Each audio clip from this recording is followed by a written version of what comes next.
ప్రైస్తలో చేరొచ్చిన మీకు అందరికీ ప్రభు యేసుక్రీస్తు శుభాలు తెలియజేస్తున్నాను. ఈ దినము కొరకు ఏర్పాటు చేయబడిన లేఖన భాగము అపోస్తలుల కార్యములు 23వ అధ్యాయము 12వ వచనం. ఉదయమైనప్పుడు యూదులు కట్టుకట్టి తాము పౌలును చంపు వరకు అన్నపానములు పుచ్చుకొనమని ఒట్టు పెట్టుకొనిరి. Praise the lord. దేవునికి స్తోత్రం.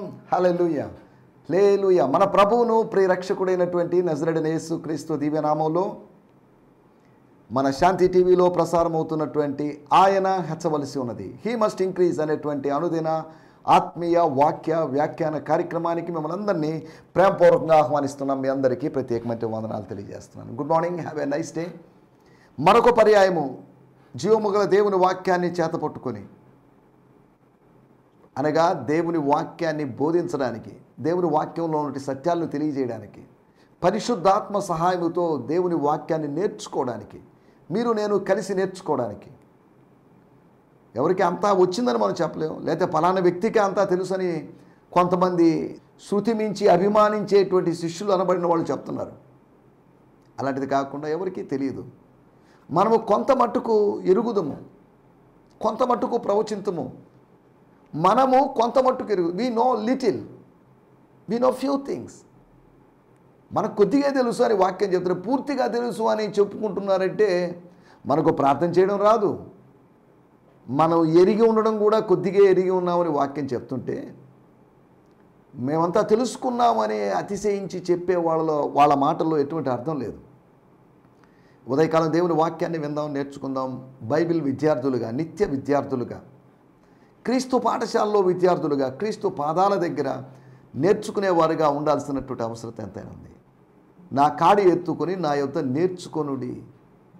Carry my yoke and learn of me or learn from me. ఆయన కాడిని మోస్తూనే, లేదా నేర్చుకున్న తర్వాత ఆయన కాడిని మోయిండని కాదు. As we're carrying his yoke, as we're doing his service, we could learn. దేవుని స్తోత్రం. మినిస్ట్రీ ప్రొడ్యూసర్స్ థియాలజీ అని పీటర్ వాగ్నర్ గారు ఉన్నారు. అనగా పరిచర్య ఒక వేదాంతాన్ని పుట్టిస్తుంది, కలుగు చేస్తుందని. మన పరిచర్య ఆయన సేవిస్తున్నప్పుడు ఆయన గురించిన సత్యాలు మనం గ్రహించిన సత్యాల ఆధారంగా ఆయన సేవ చేస్తున్నప్పుడు ఆ సేవ ఆధారంగా మరికొన్ని సత్యాలు మనం తెలుసుకుంటాం. ఫీల్డ్లో మనం ఇతరులకు నేర్పించడమే కాదు, క్షేత్రంలో మనం ఇతరులకు నేర్పించడమే కాదు, మనం కూడా కొన్ని విషయాలు నేర్చుకునేటువంటి అవకాశం ఉంది అనే సంగతిని గుర్తు చేస్తూ, ఉదయకాలపు మార్నింగ్ డివోషన్, ఉదయకాలపు ఆత్మీయ అల్పాహారాన్ని, ఆత్మీయ భోజనాన్ని మీరు భుజించారని నేను భావిస్తున్నాను. ఈ సమయంలో మనం దేవుని వాక్యం వినేటువంటి సమయం కనుక దేవుని వాక్యం శ్రద్ధగా విందాం. అలక్ష్యం చేయొద్దు, మీ ఛానల్ మీరు మార్చొద్దు. కొద్దిసేపు అసలు ఏముంటుంది, ఏం చెప్పబోతున్నాడు, దేవుడు ఏం మాట్లాడబోతున్నాడు అటువంటి ఉద్దేశంతో తప్ప, ఒకవేళ మీరు విమర్శనాత్మక దృష్టితో చూసినా నో ప్రాబ్లం, దాంట్లో తప్పేం లేదు. విమర్శనాత్మకమైన దృష్టి, అదే సమయంలో ముఖస్థుతి చేసేటువంటి ఉద్దేశం కూడా లేకుండా, ఏదైనా పర్లేదు, ఏదైనా శృతి మించకుండా ఉండగలిగితే బాగుంటుంది కానీ అని మితిమీరి చేస్తే దాంట్లో అది అంత ప్రయోజనకరంగా ఉండదు. కనుక ఈ సమయంలో మనం దేవుని వాక్యాన్ని ధ్యానించుకుందాం. నిన్నటి ఎపిసోడ్లో అపోస్తలుల కార్యములు 23వ అధ్యాయంలో నుంచి సెక్యూరిటీ అనగా భద్రతను గురించి మాట్లాడుకున్నాం. పౌలుకు రోమా ప్రభుత్వం ద్వారా, శత్రువుల ద్వారా, రోమా సైనికుల ద్వారా 2 శతాధిపతులకు ఆజ్ఞాపించబడి అతనికి ఇవ్వబడినటువంటి సెక్యూరిటీ. సాధారణంగా ఒక శతాధిపతితో ఉన్న డీలింగ్ గురించి మనం చూస్తున్నాం. ఇక్కడ 2 శతాధిపతులు ప్లస్ ఒక సహస్రాధిపతి ఇన్వాల్వ్ అయిన సందర్భాన్ని మరెక్కడా మనం చూడలేము. అనగా దేవుడు తన ప్రజల కోసం, ఆ ప్రజల క్షేమం కోసం, నెమ్మది కోసం వాళ్ళకి సెక్యూరిటీ పెంచి, he increased the security of his people. Job security లేకపోవచ్చు, జాబ్ సెక్యూరిటీ ఫీల్ అయ్యాడు అనుకోండి, అక్కడ ఖచ్చితంగా సంతోషంగా పనిచేయగలడు. సెక్యూరిటీ లేని చోట సాటిస్ఫాక్షన్ లేదు. అనగా ఎక్కడైతే సురక్షితత్వం లేదో అక్కడ సంతృప్తి కలిగే అవకాశం లేదు. దేవుని స్తోత్రం అండి, దేవుడు నాకు ఒక ఉద్యోగం ఇచ్చాడు, నేను ఇక రిటైర్మెంట్ వరకు, లేకపోతే ఇంకో 20 years 30 years నేను క్షేమంగా చేస్తాను అనుకున్నప్పుడు ఇబ్బంది లేదు. ఎప్పుడు తీసేస్తాడా, ఎప్పుడు ఊడబెరుకుతాడా, ఎప్పుడు మూస్ చేస్తాడా, డిస్మిస్ చేస్తాడా అనేటువంటి ఆలోచనలో ఉన్నప్పుడు ఆ జాబ్ అంతా మనం సరిగా నిర్వర్తించలేం. మనకొక సెక్యూరిటీ, మనకొక సాటిస్ఫాక్షన్. మనం ఎప్పుడైతే సెక్యూరిటీ సాటిస్ఫాక్షన్తో ఉంటామో అప్పుడు మనకు తెలియకుండా ఆయనకి సర్వీస్ చేస్తాం, అనగా ఆయన్ని ప్రైజ్ చేస్తాం, స్తుతిస్తాం, మహిమపరుస్తాం, ఘనపరుస్తాం. కాబట్టి మనం ఇక్కడ ఆలోచించాల్సిన విషయాలు 30 సంవత్సరాలు, సుమారు 30 సంవత్సరాల పరిచర్యలో పౌలు గారు హీ ఎంజాయ్డ్ గాడ్స్ సెక్యూరిటీ. 24 గంటలు దేవుని దూతలు అతని చుట్టూ ఉన్నారని కాదు దాని అర్థం. కీర్తన గ్రంథంలో అక్కడక్కడ అలంకార రూపంగా చెప్పబడినటువంటి దేవుని ప్రొటెక్షన్ని ఉద్దేశించి యెహోవా యందు భయభక్తులు కలిగిన వారి చుట్టూ ఆయన దూత కావలి ఉంటాడు అని రాయబడింది. అంటే దాని అర్థం అక్షరార్థంగా ఒక దూత ఉంటాడని కాదు, దాని అర్థం దూత ఉండడని కాదు. మనం జాగ్రత్తగా అర్థం చేసుకోవాలి. అది కీర్తన గ్రంథంలో పొయిటికల్ బుక్లో పద్య భాగంలో చెప్పబడిన దాని వెనకాల ఉంటే మీనింగ్ ఏంటంటే దేవుని యొక్క భద్రత, కాపుదల. విశ్వాసం ద్వారా దేవుని శక్తి చేత మనం కాపాడబడుతున్నామని 1 పేతురు పత్రిక 1వ అధ్యాయంలో రాయబడింది. వీఆర్ బీయింగ్ ప్రిజర్వ్డ్, మనం భద్రపరచబడ్డాం through faith by the power of God. కాబట్టి మనం అలాగైతే నీ దేవదూతను నువ్వు చూడు, recognise your angel, talk with your angel, command your angel అని చెప్పేటువంటి ఎక్స్ట్రీమ్ ఏంజలాలజీ అనేది బైబిల్ చెప్పడం లేదు. నీ దేవదూతకు నువ్వు ఆజ్ఞాపించు. ఈ దేవదూతలు కూడా రకరకాలుగా ఉంటారని కొంతమంది ఆఫ్రికన్ ప్రీచర్స్ చేస్తున్నటి బోధలు నిజంగా కొత్త విశ్వాసులకి, ఆత్మీయతలో కొత్తగా వచ్చిన వారికి అయోమయాన్ని కలిగించే అవకాశం ఉంది. సరే, ఏదేమైనప్పటికీ ఒకటి, యెరూషలేములో he enjoyed the security of God, the protection of God. దేవుని యొక్క భద్రతను తాను అనుభవించాడు. యెరూషలేములో శిష్యులే జోక్యం చేసుకుని, ఇన్వాల్వ్ చేసుకుని మా గురువు గారిని కాపాడుకోవడం మా బాధ్యత అని ఆయన్ని గంపలో పెట్టి దించిన సందర్భం మనం చూస్తున్నాం. రెండవదిగా మనం ఆలోచిస్తే యెరూషలేములో 23వ అధ్యాయం 24వ వచనంలో సైనికుల ద్వారా భద్రత. ఇందా నేను చెప్పింది అపోస్తుల కార్యములు 9వ అధ్యాయం 25వ వచనం. డమస్కస్లో అనగా దమస్కులో అనగా సిరియా దేశపు రాజధాని అయిన దమస్కులో అనగా సిరియా దేశంలో, సిరియా దేశములో శిష్యుల ద్వారా, తాను కొత్త వ్యక్తే, తాను న్యూ కన్వర్టే, తాను సీనియర్ ఏం కాదు, అయినప్పటికీ కూడా తాను కొంతమంది శిష్యులను తయారు చేసుకోగలిగాడు. ప్రతి జూనియర్ కూడా కొంతమంది శిష్యులను తయారు చేసుకోవాలి. శిష్యులను తయారు చేసుకోవడం మనకు సేవలు చేసుకోవడానికి కాదు, శిష్యులను తయారు చేయడంలో ఉద్దేశం మీరు సర్వలోకానికి వెళ్ళి సర్వసృష్టికి స్వార్థను ప్రకటించండి, శిష్యులు తయారు చేసుకోండి, మీరు యజమానులాగా కూర్చోండి అని కాదు. No, that's not biblical idea. మీరు ప్రభువును సేవించేటువంటి కొంతమందిని తయారు చేయండి. Prepare some people to serve God. ఉదాహరణకి పౌలు అక్కడికి వెళ్ళాడు, వెళ్ళినప్పుడు కొంతమంది గుర్తించి కమ్ వచ్చేసేయండి బ్రదర్. ఉదాహరణకి అపోస్తుల కార్యంలో 16వ అధ్యాయంలో తిమోతిని పిలిచినట్లుగా, మరి ముందు అధ్యాయంలో చూస్తే వేరు వేరు వ్యక్తులను ఆయన పిలిచినట్లుగా. అంతెందుకంటే యేసు ప్రభు కూడా వలలు బాగు చేసుకుంటున్నటువంటి యోహాను యాకోబులను చూసి రమ్మని చెప్పాడు, కమాన్ ఫాలో మీ అని చెప్పాడు. ఎప్పుడు గుర్తుపెట్టుకోవాలి, శిష్యులు అనబడిన వాళ్ళు మన అసిస్టెంట్లు కాదు, మనమే అసిస్టెంట్లు ఉంటాం. మనకు పరిచయం చేయడానికి కాదు, అవసరమైతే మనం వాళ్ళకి పరిచయం చేయాలి. వీరందరూ కలిసి ప్రభువును సేవించాలి. అపోస్తుల కార్యములు 13వ అధ్యాయంలో సీనియర్సు జూనియర్సు అందరూ ఉన్నారు, ప్రవక్తలు ఉన్నారు, బోధకులు ఉన్నారు. అటువంటి సందర్భంలో అక్కడ పౌలు గారు ఉన్నారు, బర్నబాస్ ఉన్నాడు, ఇంకా కొంతమంది ఉన్నారు. ఇటువంటి గ్రూప్గా ఒక ప్రేయర్ జరుగుతుంది అక్కడ యాంటియోక్లో జరుగుతుంది.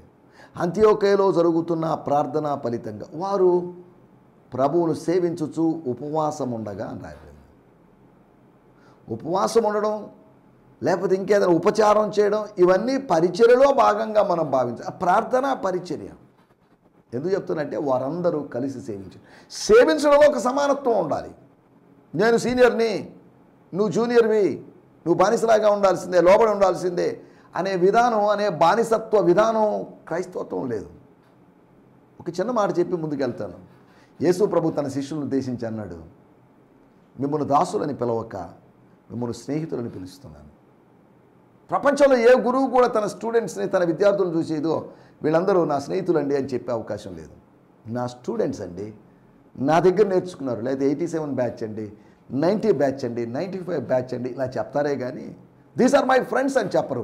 యేసు అనేటువంటి ఒక గురువు మాత్రమే తన శిష్యుల్ని స్నేహితులని పిలిచాడు. ఈక్వాలిటీ విత్ హిమ్ అనగా యేసు లాంటి వాళ్ళని కాదు దాని అర్థం. ఆ సమానత్వ భావనతో సేవలో మనం శిష్యత్వంలో ముందుకు, సంఘములో ముందుకు సాగగలిగినట్లయితే మన సంఘాల్లో ఒక ఉద్యమం వస్తుంది అన్నలో ఎటువంటి సందేహం లేదు. దేవుని స్తోత్రం. యెరూషలేములో సెక్యూరిటీ, దమస్కులో సెక్యూరిటీ, తర్వాత మూడవదిగా రోమాలో నువ్వు యెరూషలేములో సాక్ష్యం ఇచ్చినట్లుగా, ఇంకా చెప్పాలంటే దమస్కులో కూడా సాక్ష్యం ఇచ్చినట్టుగా, కొరింథీలో సాక్ష్యం ఇచ్చినట్లుగా రోమాలో నువ్వు రోమాకి వెళ్తావు అనగా కైసరు ఎదుట నిలబడాల్సిన పరిస్థితి వస్తుంది. అప్పుడు నేను నీకు తోడుగా ఉంటాను.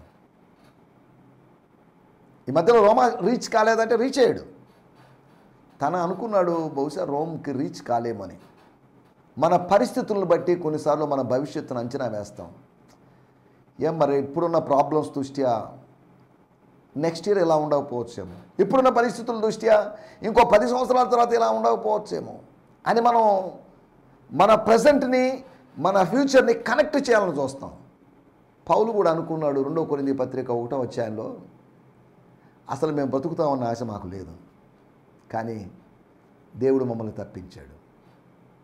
మేము ఆదరించబడ్డాం, ఆదరణ అవసరమైన వారిని ఆదరించాలి అనేటువంటి ఉద్దేశంతో మమ్మల్ని ఆదరించాడు. అసలు మాకు ఆశ లేదండి, దేవుడు అద్భుతం చేశాడు, మరణం నుంచి తప్పించాడు. 26, 27 అధ్యాయాల్లో జరిగేటువంటి ఆ ప్రయాణంలో ఎన్ని ఆటంకాలు. వాళ్ళ రోములోకి చేరకుండా వాళ్ళు ఎంతో ఆటంకపరచబడ్డారు. మన గమ్యస్థానాన్ని మనం చేరుకోకుండా చాలా ఆటంకాలు ఉంటాయి. మన ఈ ఆత్మీయ ప్రయాణంలో ఆటంకాలు ఉంటాయి. ఇశ్రాయేలుల ప్రయాణంలో, కనాను వైపు సాగిన ప్రయాణంలో ఐగుప్తులోంచి విడిపించబడి రావడానికి టైం పట్టింది. మళ్ళీ అరణ్యంలో ఆటంకాలు, ఇలా ఆటంకాలు ఇవన్నిటిని అధిగమించి వాగ్దాన దేశంలో ప్రవేశించారు. గుర్తుపెట్టుకోండి, అనేక శ్రమలు అనుభవించి మనం దేవుని రాజ్యంలో ప్రవేశించాలని అపోస్తుల కార్యములు 14:22లో రాయబడింది. అనేక శ్రమలు అనుభవించి ఊటే ఈజీగా ఇప్పుడు కళ్ళు మూసుకొని సడన్గా వెళ్ళిపోతామని కాదు. We would enter the kingdom of God through many afflictions or sufferings. చాలా ఉంటాయి, చాలా వస్తాయి. వీటన్నిటిలో ఆయన మనకు తోడుగా ఉన్నాడు. ఆయన మనల్ని నడిపిస్తాడు. He will surely lead us to the destination. మన గమ్యానికి మనం వెళ్ళాలని ఆశపడతాం, కానీ ఆయన మనల్ని చేరుస్తాడు. తర్వాత అన్ని చోట్ల ఎవ్రీవేర్ పాల్ వాస్ ప్రొటెక్టెడ్. ఆయన పరిచర్యలో ఉన్న వారి యొక్క బాధ్యత ప్రభు తీసుకుంటాడు. అందుకని రాయబడింది, సింహము నోట నుంచి ప్రభు నన్ను తప్పించాడు, ప్రభు నా పక్కన నిలిచి నన్ను తప్పించాడు. ఎంత గొప్ప సంగతి చూడండి. ప్రభు యొక్క సాన్నిధ్యాన్ని దేవాలయంలోను, ప్రభు యొక్క సాన్నిధ్యాన్ని స్వప్నంలోను, ఇలా వేరు విధాలుగా లేదా దమస్కు మార్గంలో అనుభవించినటువంటి పౌలు గారు చెప్పాడు, Akshata he was with me. సింహము నోటు నుంచి నన్ను తప్పించాడు. సింహము నోటు నుంచి తప్పించబడే అవకాశం లేదు, కానీ తప్పించాడని చెప్తున్నాడు. ఎందుకు చెప్తున్నట్టు విశ్వాసమైన మనకు ఒక భద్రత ఉంది. ఈ భద్రత అంటున్నప్పుడు కాల్వినిస్టిక్ సిద్ధాంతాల్లో ఒకటైనటువంటి ఎటర్నల్ సెక్యూరిటీ గురించి నేను మాట్లాడడం లేదు. రోజులో ఒక సామాన్యమైన విషయాన్ని మాట్లాడుతున్నప్పుడు దాన్ని సిద్ధాంతపరమైన విషయంతో కనెక్ట్ చేసి ఆలోచించి అది అలా చెప్పారే ఇలా చెప్పారే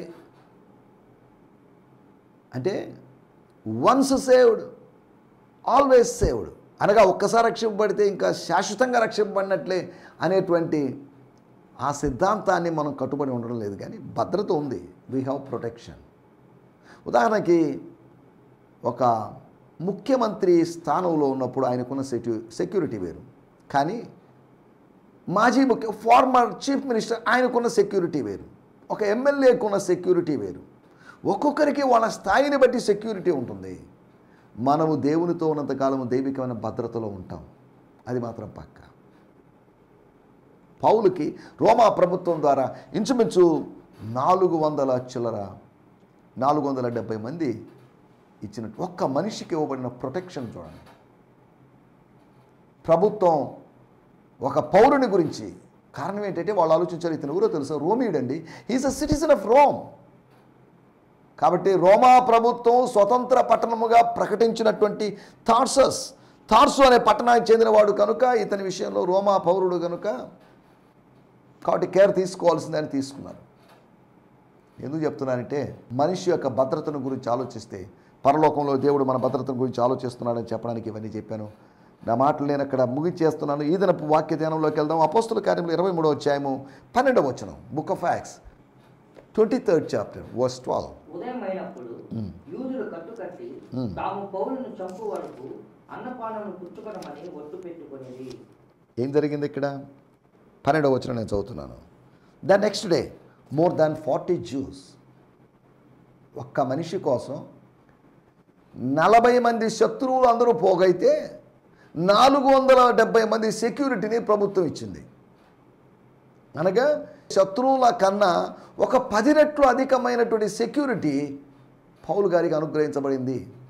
ఇక ఒకవేళ ఏంజల్స్ విషయానికి వస్తే ఒక ఏంజల్ సరిపోతాడు, ఒక దేవదూత సరిపోతాడు వారందరి నుంచి పౌలును తప్పించడానికి. కానీ స్వర్గపు సెక్యూరిటీ కాదు, సైన్యపు సెక్యూరిటీ మాత్రమే అక్కడ ఇచ్చిన సందర్భాన్ని మనం చూస్తున్నాం. నేను చదువుతున్నాను. 12-13 కలిసినాయి. The next day more than 40 Jews formed a conspiracy and bound themselves under an oath to have no food or water until they have killed Paul. వాళ్ళది ఒకటే ఒక గురి, పౌలును చంపాలి. కొన్ని సంవత్సరాల క్రితం యేసును చంపాలనే గురిని కలిగి ఉన్నారు. యేసును చంపారు, అయిపోయింది అనుకున్నారు స్టోరీ. నో, యేసును చంపి లేదా యేసును సిలువ వేసిన తర్వాత ఆయన యొక్క అధ్యాయం ముగిసింది అనుకున్నారు. కానీ విచిత్రమైన విషయం ఏంటంటే ఆయన మరణం తర్వాత నూతనమైన అధ్యాయం ఆరంభమైంది. ఒక న్యూ ఎరా స్టార్ట్ అయింది. మరణము ఓడినటువంటి, అప్పటి వరకు మరణం ఏలుతుందని రాయబడింది. ఆదాము మొదలుకొని మోషే కాలం వరకు మరణము సంక్రమించను, సంప్రాప్తించను. మరణం ఏలుతుంది. Death was reigning or ruling. But Yesu ప్రభు యొక్క మరణ పునరుత్థానం తర్వాత మరణము యొక్క ఓటమేది. దేవుని స్తోత్రం. The resurrection of Jesus Christ is the declaration of the death of the death. మరణము యొక్క మరణం, మరణానికి మరణ శాసనం రాయడం అనేది యేసు యొక్క పునరుత్థానం ద్వారా సాధ్యమైందనే సంగతిని మీకు గుర్తు చేస్తున్నాను. మన టైటిల్ నూతనమైనటువంటి ఉదయం, న్యూ మార్నింగ్, న్యూ డే. మరునాడు అంటే నిన్నటి సంఘటనలు జరిగిన తర్వాత, కలహం పెరిగిన తర్వాత, వాళ్ళ మధ్యలో డివిజన్స్ వచ్చిన తర్వాత, ఇలా జరిగిన తర్వాత, వాళ్ళందరూ ఒట్టు పెట్టుకున్న తర్వాత తేలాలి. ఈ రోజుల్లో మేమా వాడా, మేమా పౌలా, ఏదో ఒకటి తేలిపోవాలి అన్నట్టుగా వాళ్ళు ఒట్టు పెట్టుకున్నారు, కట్టారు. అంతేకాకుండా సిద్ధంగా ఉన్నారు, పొంచి ఉన్నారు అనేటువంటి మాటలు అక్కడ రాయబడిన విషయాలు. అనగా పౌలును వేటాడడానికి, ఒక జంతువును వేటాడినట్టు వేటాడడానికి, వేటాడేటప్పుడు వేటగాడు పొంచి ఉన్నట్లుగా, ఒక చిన్న జంతువు మీద క్రూర మృగం పెద్ద జంతువు దాడి చేయడానికి ముందు పొంచి ఉన్నట్లుగా, మాటుగా చాటుగా ఉన్నట్లుగా వాళ్ళు అలా ఉన్నటువంటి సందర్భాన్ని మనం చూడగలుగుతున్నాం. కొన్ని నూతనమైనటువంటి ఉదయాల్ని, న్యూ మార్నింగ్స్ని, ఇంకా చెప్పాలంటే నూతనమైన ఉదయం అంటే న్యూ బిగినింగ్స్ని నేను మీకు లేఖనాల్లోంచి జ్ఞాపకం చేయాలని ఆశిస్తున్నాను. అపోస్తుల కార్యముల్లో ఒక 4 నూతనమైనటువంటి ఉదయాల్ని మీకు జ్ఞాపకం చేయాలని ఆశిస్తున్నాను. ఒక చిన్న మాట మీకు చెప్తాను. ఆదికాండం 32వ అధ్యాయంలో యాకోబు యబ్బోకు రేవు దగ్గర దేవుని దూతతో పోరాడిన తర్వాత, లేదంటే పెనుగులాడిన తర్వాత ఆయన పెనుయేలుకు వచ్చాడు. అక్కడ జరిగిన విషయం. లేకపోతే యబ్బోకు రేవు దాటి వచ్చిన తర్వాత అక్కడ సూర్యోదయమాయను అని రాయబడింది. లోతు సొదమ దాటి వచ్చిన తర్వాత, సోయరుకు వచ్చిన తర్వాత అక్కడ సూర్యోదయమాయను అని రాయబడింది. అనగా లోతు జీవితంలో ఒక నూతనమైనటువంటి ఉదయం, యాకోబు జీవితంలో ఒక నూతనమైన ఉదయం, భక్తుల జీవితాల్లో నూతనమైన ఉదయం. ఈరోజు మన జీవితంలో ఒక నూతనమైన ఉదయం, న్యూ మార్నింగ్, న్యూ డే.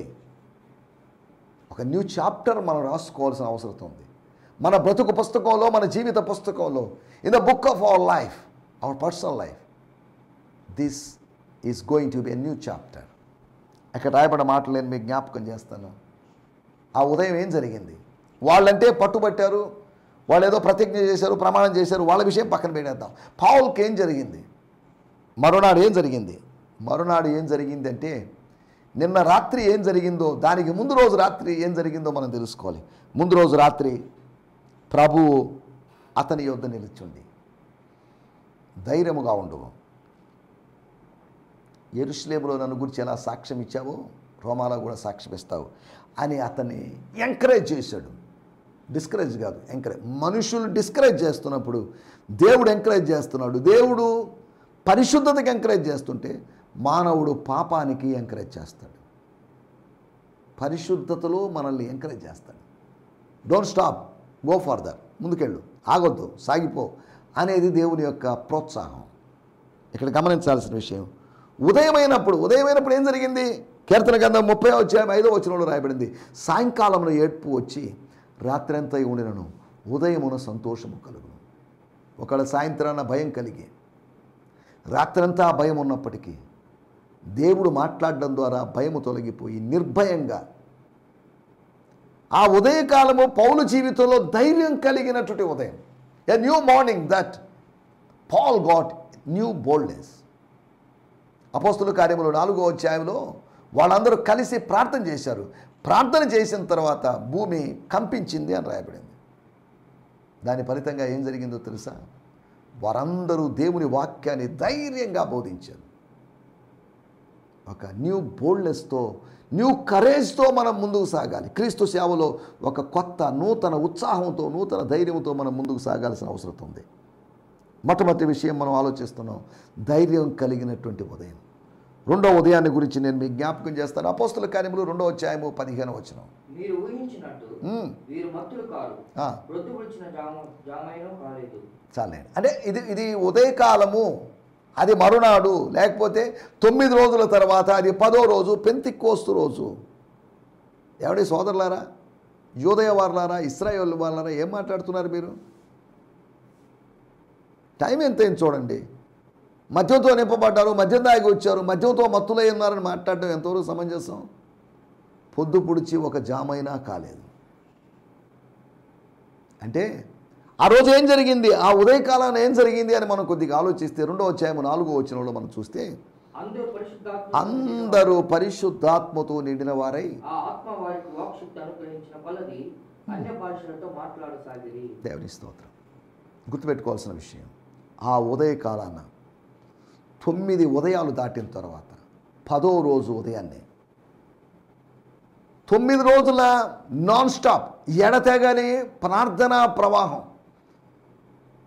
ముసురు అంటారు కదా, వర్షం కంటిన్యూగా నాన్ స్టాప్గా పడుతున్నట్లుగా, అలాంటి ప్రార్థన ముసురు అక్కడ వాళ్ళని అనుముకున్న తర్వాత ఆ ప్రేయర్ అట్మాస్ఫియర్లోంచి 10వ రోజు వాళ్ళు దేవుని ఆత్మచేత నింపబడినటువంటి ఉదయం, ధైర్యం కలిగినటువంటి, ధైర్యంతో నింపబడినటువంటి ఉదయం గురించి పౌలు జీవితంలో చూస్తున్నాం.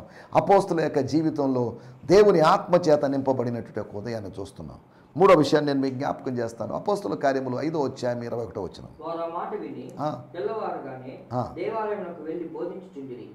ఆ మాట విని ఊరుకున్నారని కాదు, రెస్ట్ తీసుకున్నారని కాదు, వారు ఉదయాన్నే దేవాలయంలోకి వెళ్ళి ఏ మాట విన్నారు వాళ్ళు? ముందు వచనంలో మనం 20వ వచనంలో గమనించినట్లయితే, ఈ జీవాన్ని గురించిన speak about this life, speak about resurrection life, పునరుత్థానపు జీవము, క్రీస్తు జీవము, నూతన జీవాన్ని గురించిన మాటలు చెప్పండి మీరు. జీవాన్ని గురించిన మాటలు, మార్గాన్ని గురించిన మాటలు, ఇది క్రైస్తవత్వం. ఆచారాల గురించో లేకపోతే వివాదాల గురించి మాట్లాడుకునేటిది కాదు క్రైస్తవత్వం. క్రైస్తవత్వం జీవాన్ని గురించి. Christianity speaks about life. Christianity speaks about the way to God. మార్గమైన దేవుడు, దేవుని యొద్దకు మార్గం, వీటిని మనం గ్రహించి బోధించడమే క్రైస్తవత్వం. దేవుని స్తోత్రం. మూడో విషయం, వారు దేవుని యొక్క విషయాన్ని, దేవుని యొక్క వాక్యాన్ని బోధించినటువంటి ఉదయం అది. తెల్లవారగానే, ఎప్పుడో మిట మధ్యాహ్న సమయంలోనూ అని కాదు, లేదా ఈవినింగ్ టైం అని కాదు. సాధారణంగా ప్రార్థనలు మన ప్రాంతాల్లో సాయంత్రం పూట జరుగుతాయి, కానీ మార్నింగే వాళ్ళు ఎవాంజలిజం చేశారు. నేను రాత్రి యూదా మత పెద్దల యొక్క బెదిరింపులు మీరు చెప్పడానికి వీల్లేదు. ఇక స్వార్థ ప్రకటించడానికి వీల్లేదు, యేసునామంలో బోధించడానికి వీల్లేదని బెదిరింపులు. కానీ మరుసటి రోజు ఉదయాన్నే దైవ కార్యం జరగడం ఫలితంగా వారు దేవుని వాక్యాన్ని బోధించారు. ఒకటి, పౌలు జీవితంలో ధైర్యము కలిగిన ఉదయం, కనిపెట్టి ప్రార్థన చేసిన వారిలో దేవుని ఆత్మచేత నింపబడిన ఉదయం, చెరసాలలో వేయబడినటువంటి బంధించబడినటువంటి అపోస్తలుల యొక్క జీవితంలో వారు వాక్యాన్ని బోధించినటువంటి ఉదయం. ప్రతి ఉదయ సాయంత్రాలు దేవుని వాక్యాన్ని బోధించాలి. దేవుని వాక్యాన్ని బట్టి దేవుని నామాన్ని మహింపరచాలి. 4వ విషయం నేను చెప్పి ముగిస్తాను. అపోస్తలుల కార్యములు 27వ అధ్యాయము 33-34 వచనాలు. తెల్లవారుచుండగా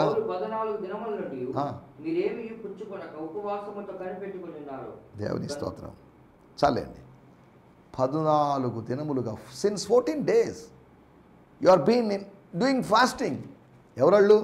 ప్రార్థనాపరులు, చాలా సంవత్సరాలుగా క్రైస్తవులైన వాళ్ళు కానే కాదు, పౌలుతో పాటు ప్రయాణిస్తున్నటువంటి